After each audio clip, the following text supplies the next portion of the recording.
Ni hao, annyeong! Hello, I am the Dark Fae, and today I'm going to be talking about my Session 2 recap for my D&D campaign. I'm really late in filming this. It's been like a really difficult week, which is why I have my fuzzy Pusheen here with me today. She's very big, by the way. So she'll just be here. So I have something to hug. But yeah, we had our Session 2. Oh, it's been a while now. It's been like over a week now. I think I'm getting this in like just before our Session 3, so I'll try to be a bit more punctual next time. But so Session 2 started off with kind of the one-on-one fight sort of. And I had made plans for if the rest of the party was like had plans to do stuff during the fight to turn it into like a skill challenge. I don't think I'm very good at making skill challenges yet. I haven't really had a lot of experience with them apart from like the ones that I've done as a player. When we had one of our other friends was a DM. And I don't think I handled it very well. But so what happened was our fighter, Tyrell, had signed up for like a one-on-one fight along with an animal companion, a bear, who was our druid, Ahiri.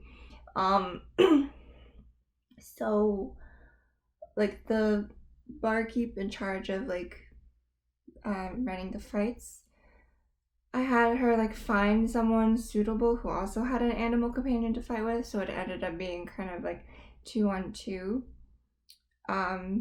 The fight was like, I think maybe a little too easy because like having a bear up against a human like fighter or like NPC is pretty lopsided. I think I probably should have scaled him a little bit differently, but I also wanted to match him to our fighter since in a fist fight, unarmed strikes is literally just like one punch.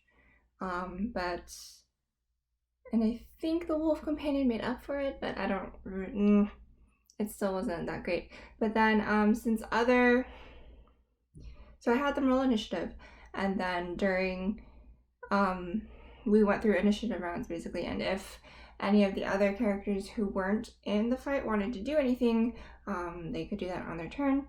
And some people did. Some people were kind of trying to cast spells like stealthily to like help their fighter, or like our bard convinced a drunk guy to throw a vial of the black ooze that they picked up from the first session at somebody, but the guy was drunk, so he missed. And the ooze is like a caustic substance, so it hit someone else who started screaming, and that kicked off the tavern brawl.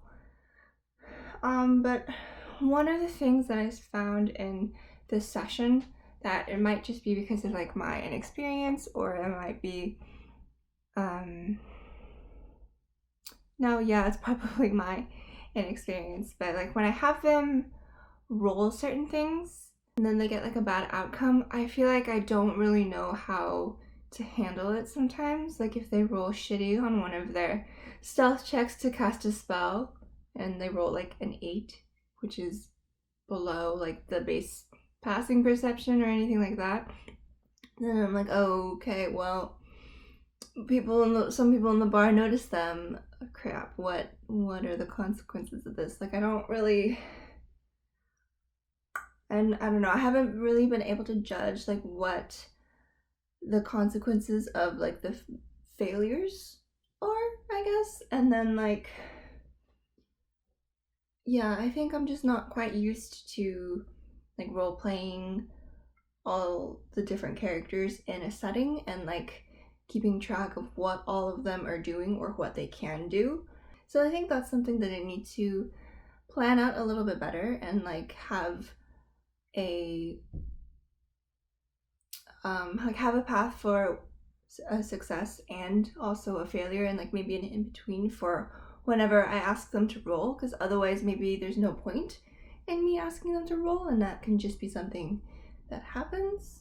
But yeah, so I need to work on that. And then because of that, when we went into the tavern brawl, I don't think I made it clear enough that like at that point combat was kind of over and like the fight wasn't really still going on, since like everything was dissolving into chaos. Because my players were like, oh, we're still trying to win this fight. I'm like, it's not really a fight still going on, it's a tavern brawl, it's a skill challenge, it's not combat. So I didn't really do a good job with that, I think. And then in the tavern brawl, I wanted to try 4 successes and 2 failures. I'd seen it on Critical Role once, in that way, and normally we did, in like the ones in our past campaign, it was 6 successes and 3 failures, which felt like a lot. So I kind of wanted to scale it down to see if I could like even out the odds a little bit, but I don't know what it is. It's like our party or our group rolls really badly with skill challenges. We succeeded on 1, I think, and it was like by the skin of our teeth and a lenient DM at the time. But yeah, it always rolled really badly. Like I think they got to 2 successes before, and then they got 2 failures, and it was just like, oh, okay, well, it's done. And like I had planned. Well, okay. So with the tavern brawl, I kind of explained it to them that like they were trying to either like help the situation or like how they would act in a tavern brawl. Like, are they trying to get people to stop fighting? Are they joining the fight? Are they just avoiding hiding in general? And I kind of let them also take actions that weren't direct rolls in the tavern brawl, which I feel like is maybe not the greatest direction, because it then kind of defeats the purpose of everyone being in this tavern brawl. Like some people wanted to chase after the guy that they had made their bets with to get their money back, and that wasn't really a part of like helping the tavern brawl situation, so I didn't count it towards the successes or failures. Like they weren't really making checks for that, so I kind of let that slide. But yeah, like the roleplay part of it was where like they described to me what they're doing didn't go as well as I'd hoped, I guess. And then of course there's always like unintended consequences and like actions I don't expect, like our Eldritch Knight.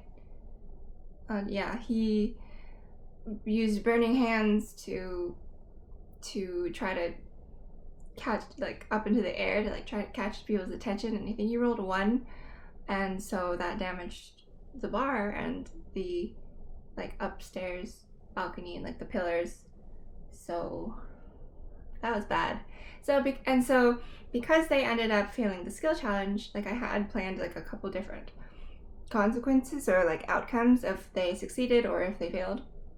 But just like the roleplay into that felt very choppy and very unnatural, and that was probably on my part, where I hadn't really explained the situation properly and with like and in detail, because I hadn't really listed all of that out. I think I need to do more prep.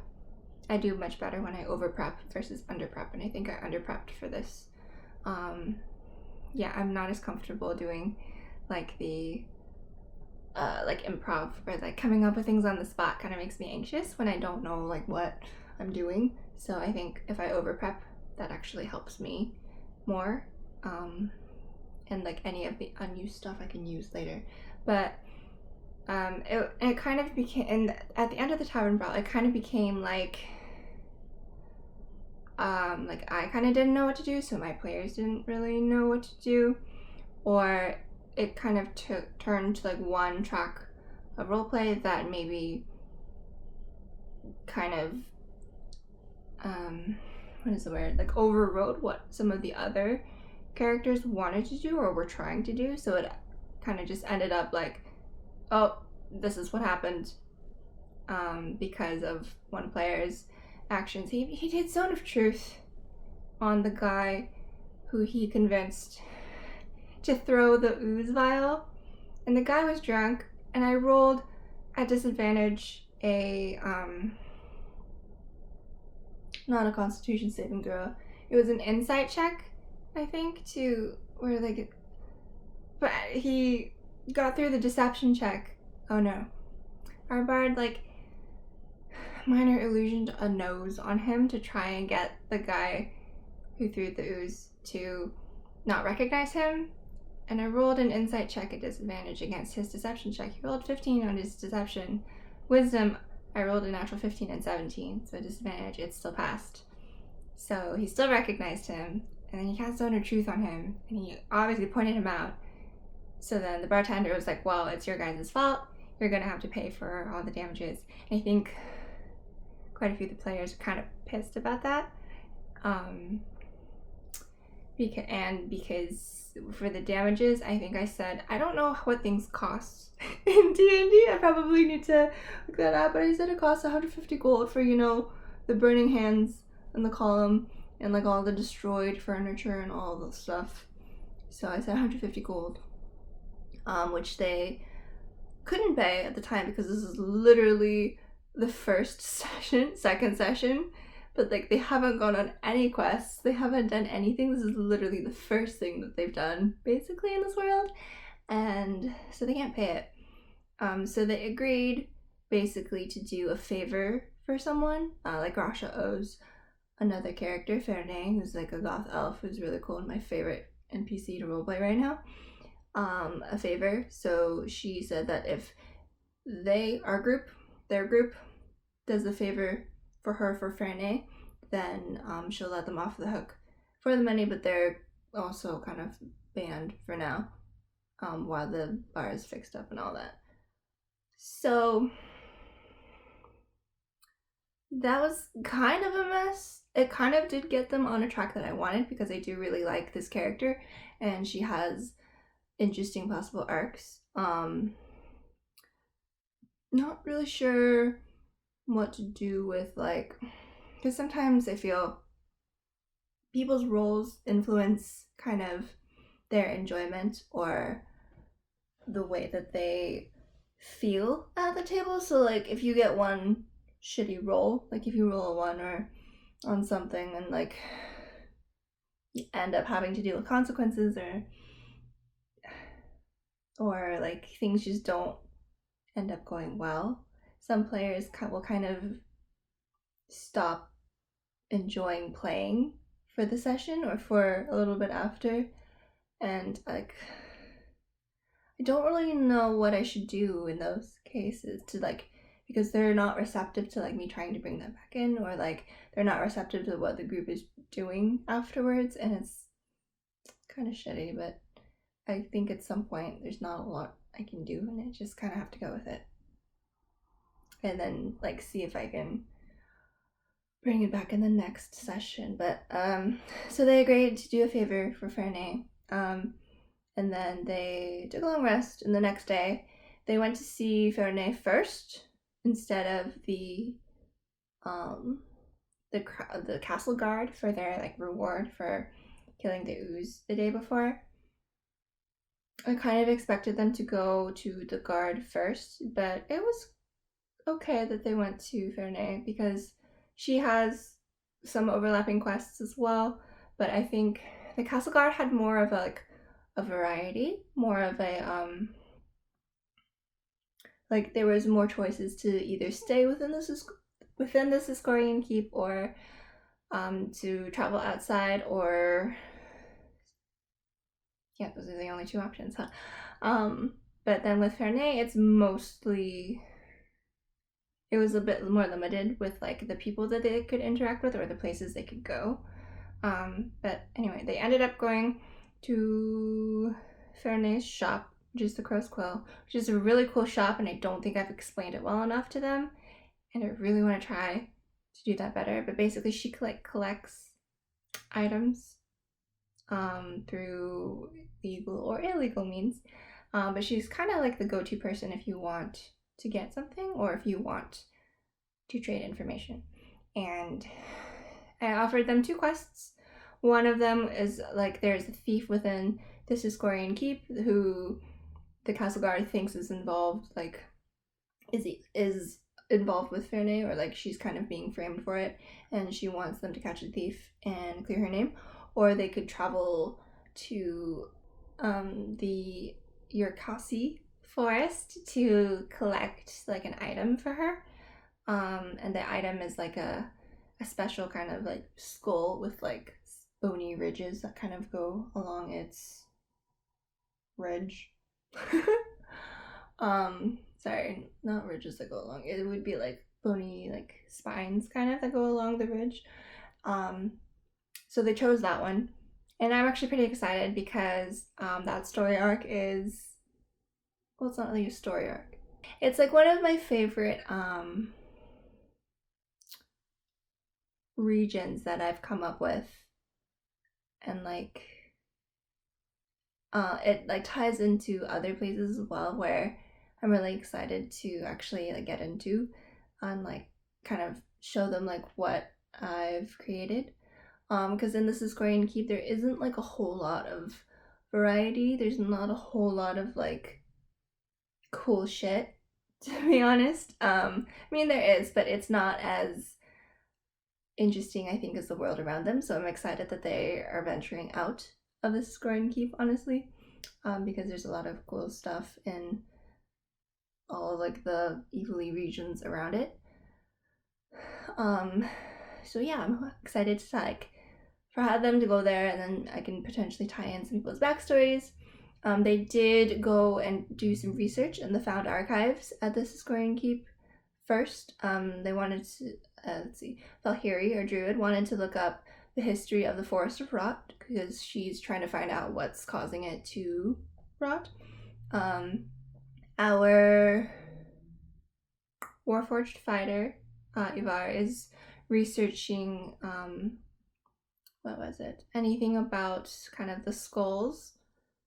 Yeah, it was about, what was it about? Oh, I should probably remember this. I need to do their lore before the next session, so this is a good reminder of that. But he's researching, I believe, like anything related to like monsters that might have that kind of anatomy, that kind of skull. And then lastly, our cleric, Umric, is studying some of the history of the Yurkasi forest. So those are the 3 lore pieces that like I am going to give them kind of in between sessions. So it's literally in the next couple days, tomorrow, but as I'm filming this. And then I think we're down to play our next session. So I don't want anyone to have to kind of miss any like important story elements. So this might be kind of more of a prep session for their mission / like beginning travel, and there's always interesting stuff that can happen during travel, so I'm gonna have to prepare for that, I think. But yeah, that's what happened in session 2. It wasn't like a great session, but it wasn't awful, I think, at least to me. It was just kind of so-so, and at the very least I feel like they met some interesting people. Like they met, or they like furthered their connections with people in good or bad ways, like with Grasha and Ferney and the captain, and they met like Alara, who runs a bakery, who also had a side quest that they kind of triggered, or they kind of almost went into, but that I can use kind of as backstory. But there's a lot of stories that I need to keep track of, and I've been doing a really bad job of keeping track of them, and I need to actually like sit down and write it all out. I don't know why I'm procrastinating, but I also just like don't have time to do it. I don't know why I took on a D&D campaign. I've got no time for this. Fuck. Oh, but anyway, yeah, so for next session, a couple of takeaways I had after the session was I'm going to over prep. I know that's like a lot more work, and a lot of, I'm sure like many DMs don't recommend that. But it helps me, and it helps me kind of,